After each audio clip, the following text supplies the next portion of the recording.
अस्सलाम वालेकुम गाइस, कैसे हैं आप लोग? खैरियत से हो? Very welcome in the second lecture of positive psychology. Hopefully के लास्ट लेक्चर आप लोगों को क्लियर होगा। फिर अभी आपको क्लियर ना हुआ, नोट्स भी आप लोगों को दिए हुए हैं, ईमेल एड्रेस भी है, तो उसको हम लोग दोबारा से डिस्कस कर सकते हैं। आज हम लोग पॉजिटिव साइकोलॉजी के हवाले से जो हमारा दूसरा लेक्चर है उसमें हम लोग देखेंगे कि positive psychology and character strengths and virtues क्या है, किस तरह से पॉजिटिव साइकोलॉजी जो है वो बेनिफिशियल है, किस तरह से वो हेल्पफुल है, किन किन ऑर्गेनाइजेशन के लिए है, उसके हवाले से हम लोग बात करेंगे। और एक्चुअली इसका क्या फ़ायदा क्या है सोसाइटी में, या आप लोगों को इसका क्या फ़ायदा हो सकता है। तो पॉजिटिव साइकोलॉजी में सबसे ज़्यादा जो चीज़ होती है that is a practical application to help individual, यानी एक अकेले के लिए भी और ऑर्गेनाइजेशन के लिए भी, जिसमें हम लोग आइडेंटिफाई करते हैं strengths and use them to increase and maintain their level of well being. यानी इसमें पॉजिटिव साइकोलॉजी में किसी इंडिविजुअल की या किसी भी ऑर्गेनाइजेशन की जो स्ट्रेंथ्स हैं उनके ऊपर बात की जाती है, उनकी कैपेसिटी बिल्डिंग की जाती है, और उनकी जो स्ट्रेंथ्स है उसको ज़्यादा से ज़्यादा इम्पावर किया जाता है, रादर दैन कि हम लोग वो सारी प्रॉब्लम को उनके डिप्रेशन पे बात करें, उनकी स्ट्रेस पे बात करें, उनके फोबियाज़ पे बात करें। इसमें हम लोग स्ट्रेंथ पे ज़्यादा बात करते हैं साइकोलॉजी, पॉजिटिव साइकोलॉजी में। और इसके ऊपर जो बुक लिखी है वो क्रिस्टोफर पीटरसन ने और मार्टिन स्लिगमैन ने सबसे ज़्यादा इसके ऊपर काम किया है, और वर्च्यूज़ पे काम किया है कि जो इंसान की कैरेक्टरिस्टिक्स की और उसमें क्या स्ट्रेंथ्स हैं, कैसी वर्च्यूज़ हैं, उस हवाले से बात की। तो इसमें उन्होंने 6 जो इसकी डायमेंशंस हैं इसके ऊपर बात की। जो नेक्स्ट स्लाइड है वो आप अपनी प्लीज़ खोलिएगा, उसमें आपको पता चलेगा। इसमें उन्होंने विजडम पे बात की कि विजडम किस तरह से होती है, क्या होती है, कैसे आती है, उस पर हम लोग बात करते हैं अभी। Courage, humanity, transcendence, justice and moderation, ये कैरेक्टरिस्टिक्स उन्होंने देखी है, ये वर्चुअस देखी है, किस तरह से किसी इंसान में पैदा होती हैं या की जा सकती हैं। इसके ऊपर ज़्यादा काम किया क्रिस्टोफर ने, और क्रिस्टोफर पीटरसन एंड मार्टिन स्लिगमैन ने किस तरह से काम किया। सबसे पहले जो वर्च्यू है वो है that is wisdom and knowledge. अब उन्होंने इसके बारे में ये बात बताई कि जितना ज़्यादा हम लोग क्यूरियस और जितने ज़्यादा हम लोग क्रिएटिव होते हैं उतने ही ज़्यादा हम लोग ज़्यादा नॉलेजेबल होते हैं। यानी जितना ज़्यादा हम लोग किसी चीज़ के बारे में ज़्यादा क्यूरियस होंगे, उसके बारे में जानना चाहेंगे, डिफरेंट सवाल करेंगे, डिफरेंट तरह से सोचेंगे, तो ज़्यादा नॉलेजेबल हम लोग होंगे और हमारी विजडम जो है वो ज़्यादा स्ट्रॉन्ग होगी। और इसके हवाले से the more we gain perspective and wisdom and will in turn love what we are learning, तो उसमें हमें ज़्यादा मज़ा आना शुरू हो जाएगा उस काम की अकम्पलिशमेंट के लिए। वो किसी भी तरह की चीज़ हो सकती है, वो किसी भी तरह का ऑब्जेक्ट हो सकता है, उसके लिए ज़्यादा हमारी जो लव एंड पैशन बढ़ जाता है। जिस तरह से उसने बात की थी क्रिएटिविटी के हवाले से, तो एल्बर्ट आइंस्टाइन की उसने यहाँ पे मिसाल दी हुई है कि creativity led him to acquire knowledge and wisdom about the universe. तो एल्बर्ट आइंस्टाइन ने इस तरह से यूनिवर्स को एक्सप्लोर किया, और उसके बाद क्यूरोसिटी क्योंकि ज़्यादा है इसलिए चीज़ें जो हैं वो ज़्यादा विजडम की तरफ और नॉलेज की तरफ चले जाती हैं। ओपन माइंडेडनेस के हवाले से बात होती है, एंड लव ऑफ लर्निंग के हवाले से बात इसमें की गई है कि जितना ज़्यादा हम लोग किसी चीज़ को हासिल करने के लिए ज़्यादा पैशन शो करते हैं, उसी तरह से हमारा नॉलेज, हमारी विल, हमारी विटीनेस उस हवाले से ज़्यादा बढ़ना शुरू हो जाती है। दूसरा जो वर्च्यू उन्होंने देखा है इसमें वो था करेज के हवाले से। हमारी थर्ड स्लाइड है इसमें। इसमें उन्होंने देखा the braver and more persistent we become the more our integrity will increase because we will reach a state of feeling vital and this result in being more encourage in character.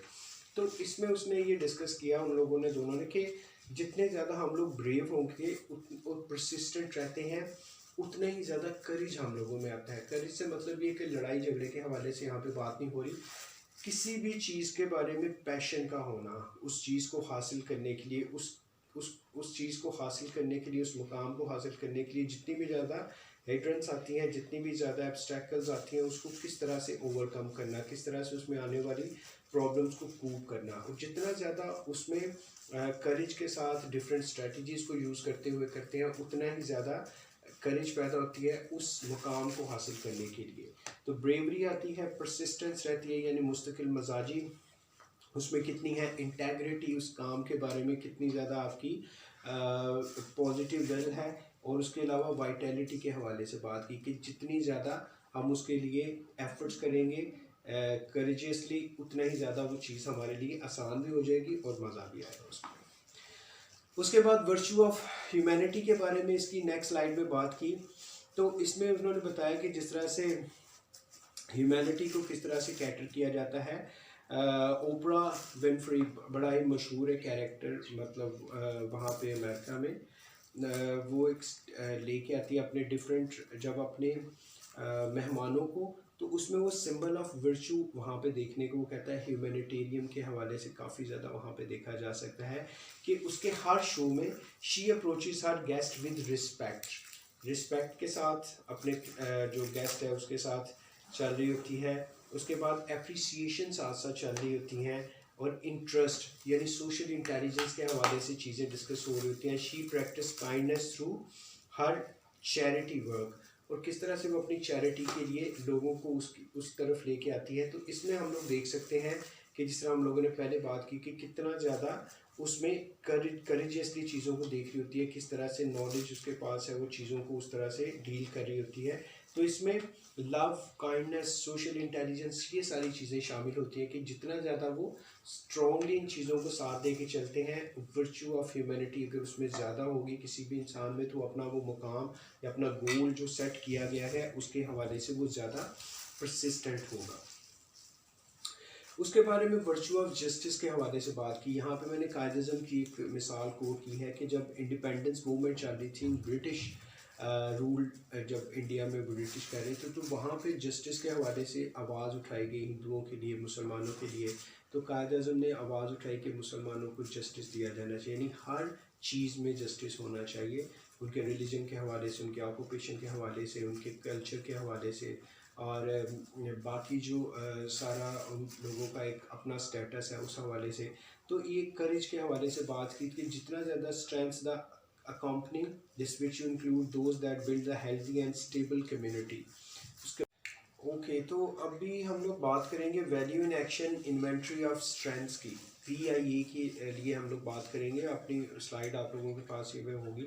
इसमें गलत organisation थी जिन्होंने strength finding major किया था, जिसमें उन्होंने जो top strength थी उसके लिए उन्होंने एक मेजर किया, एक स्केल किया, जिसमें उन्होंने ऑलवेज से स्टार्ट किया जो सेंटेंस था, और इसमें उन्होंने बॉटम पे चीज़ें नहीं ली कोई भी। स्ट्रेंथ के हवाले से उन्होंने पॉजिटिवनेस के हवाले से टॉप से शुरू किया। उसमें 240 आइटम्स कम अज़ कम उसमें रखे गए, और 10 फॉर ईच स्ट्रेंथ के लिए उन्होंने इसके लिए काम किया। अब इसमें उन्होंने ये देखा कि किस तरह से किसी एक ऑर्गेनाइजेशन के एम्प्लॉयज़ में, या किस तरह से स्टूडेंट में, या किस तरह से एक आम इंसान में उसकी 5 टॉप जो क्वालिटीज़ हैं उसके हवाले से ये मेजर एक बनाया गया, स्केल बनाया गया, ताकि किसी की स्ट्रेंथ्स को जाना जा सके। तो VIA के नाम से बहुत मशहूर है, जिसमें एक ऐसी इन्वेंट्री तैयार की कि जिसमें स्ट्रेंथ्स के ऊपर बात की गई। तो ये आपकी स्लाइड में है, और आपके नोट्स में भी मैंने इसको रखा है डिटेल के साथ। उसके बाद एक the search institutions 40 developmental assets के नाम से एक और स्ट्रेंथ्स के हवाले से जाएंगे, जिसमें उन्होंने ये 1980s में वैसे तो सबसे पहले स्टार्ट हुआ था, लेकिन 1998 में फिर इसमें फिर दोबारा से उसको रिवाइज किया गया, जिसमें देखा गया कि एक नोशन लिया गया कि what protect children from today's problem, कि आजकल के हालात में बच्चे को कौन सी प्रॉब्लम्स का सामना है। तो इसमें उन्होंने 40 डेवलपमेंटल एसेट्स जो लिए गए जिस आर कंसीडर्ड, जिसमें common sense, positive experiences and qualities को डिफरेंट तरीके से उन्होंने इसमें कैटेगराइज किया, और 20 एसेट्स ईच के हवाले से 20-20 के 2 सेट्स बनाए उन्होंने, जिसमें उन्होंने डिफरेंट उसके इंटरनल एंड एक्सटर्नल कौन कौन सी ऐसी क्वालिटीज़ हैं या कौन कौन से ऐसे प्रॉब्लम्स हैं उसको जो फेस करना पड़ती हैं, इसके हवाले से the search institutions 40 developmental asset के हवाले से एक ये स्केल भी तैयार किया गया। उसके बाद नेक्स्ट स्लाइड में एक और सेल्फ रिपोर्ट भी इसमें बनाई गई जिसमें मेजर्स ऑफ वेल बीइंग, अपनी वेल बीइंग यानी अंदर की जो जिसमें लास्ट लेक्चर में हम लोगों ने देखा था कि वेल बीइंग के हवाले से उस तरह के किस तरह से जो चीज़ें हैं वो बेहतर तरीके से अपने बारे में सोची जाती हैं। ये एक सेल्फ रिपोर्ट मेजर भी बनाया गया जिसमें मेन क्या था कि फैसिस स्केल के नाम से इसको जाना जाता है, और satisfaction scale a student report of positive emotion can be constructed from data gather. तो इसमें जो उसके पॉजिटिव अपने बारे में स्कीमाज है, अपने बारे में जो पॉजिटिव स्ट्रेंथ्स है उसके हवाले से इसमें डिटेल के साथ डिस्कस किया गया, और इसका एक मेजर बनाया गया कि किस तरह से वो उन चीज़ों को एक्सक्लूड करता है, किस तरह से वो उसकी ज़िंदगी आने वाली ज़िंदगी में या करंट ज़िंदगी में वो काम आती हैं। उसके बाद सेकंड लास्ट स्लाइड है हमारी the glove themes of talent. इन्होंने भी काम किया और 2001 में क्लिफ्टन के नाम से इसने काम किया था, और बेकिंगम, दो लोगों ने इसके ऊपर काम किया था। इन्होंने डोनाल्ड क्लिफ्टन ये उसका ये जानना था कि टैलेंट जो है that could be operational life studied and और इसके अलावा एकेडमिक सेटिंग्स में, यानी कि किसी की जो नॉलेज है या किसी का जो टैलेंट है ये स्टडी के अलावा और बहुत सारी चीज़ों में भी और बहुत सारे प्रोफेशंस में भी यूज़ हो सकता है। तो इसके हवाले से भी इन्होंने 256 के 180 आइटम्स इन्होंने बनाए, जिसमें 360 आइटम्स एक थे और 180 आइटम्स के पेयर्स बनाए, और इसमें इन्होंने डिफरेंट तरह से स्टूडेंट्स की जो कैपेबिलिटीज़ हैं, स्टूडेंट के जो या आम इंसानों के जो टैलेंट्स हैं उसको हवाले से देखा कि किस तरह से स्टडी में या दूसरे प्रोफेशन में उनको यूज़ किया जाए तो उसके क्या इफ़ेक्ट्स आ सकते हैं। तो ये लास्ट स्लाइड जो हमारे पास है, क्लिफ्टन ने स्ट्रेंथ्स कुछ इसमें ढूंढी जो 40 के करीब हैं, 20 के 2 सेट्स बने हुए हैं। ये इसको आप देख लीजिएगा, अगर इसमें से किसी चीज़ की समझ ना आ रही होगी तो उसको हम लोग डिस्कस कर लेंगे। So that was all about today's lecture. इसी तरह से जैसे पिछली दफ़ा मैंने कहा था कि अगर आपको किसी चीज़ की समझ ना आ रही हो तो do contact with me any time. Contact number आप लोगों के पास है, व्हाट्सएप है, ईमेल है, तो नोट्स भी आप लोगों को मैंने दिए हैं, कुछ शॉर्ट वीडियोस भी इसके ऊपर मैंने बनाई हैं, तो होपफुली कि आप लोगों को ये काम आएगा। Thank you very much for liking.